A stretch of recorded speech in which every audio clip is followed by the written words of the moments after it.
আমি জানি তুমি সুন্দর, তবে আমি তোমার সৌন্দর্যের প্রেমে পড়িনি। মনে রেখো, এ শহরে আছে তোমার থেকেও হাজারো সুন্দরী রমণী। তোমাকে ভালোবেসেছি বিধায় আমি তাদের দিকে তাকানোর প্রয়োজন মনে করিনি। তোমার মুখে ছিল মধু, রূপে ছিল জাদু, চোখে ছিল নেশা।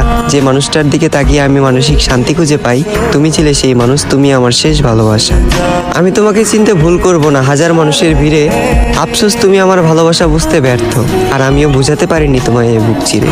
আজ আমার একাকিত্বের সাথে বন্ধুত্ব, ঘুমের সাথে আরি, তোমার কথা ভেবে জেগে রাত পার করি। এই পৃথিবীর কোনো কিছুকেই আমি ভয় করিনি, তবে তোমাকে হারানোর ভয়ে ছিলাম ভীত এবং কাতর। কারো যেন নজর না লাগে, এ কারণে তোমায় রেখেছিলাম এই মনের ভিতর। আজ তুমি আমার চোখের পানি দেখেও দেখো না, আমার জন্য তোমার মনে বিন্দু পরিমাণ মায়া হয় না।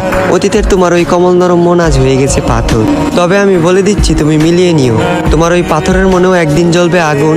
আমি যতটা না কষ্ট পাচ্ছি, তার চেয়েও তুমি একদিন কষ্ট পাবে দ্বিগুণ। যেদিন মসজিদের মাইকে আমার নামে উচ্চারিত হবে ইন্না লিল্লাহি ওয়া ইন্না ইলাইহি রাজিউন।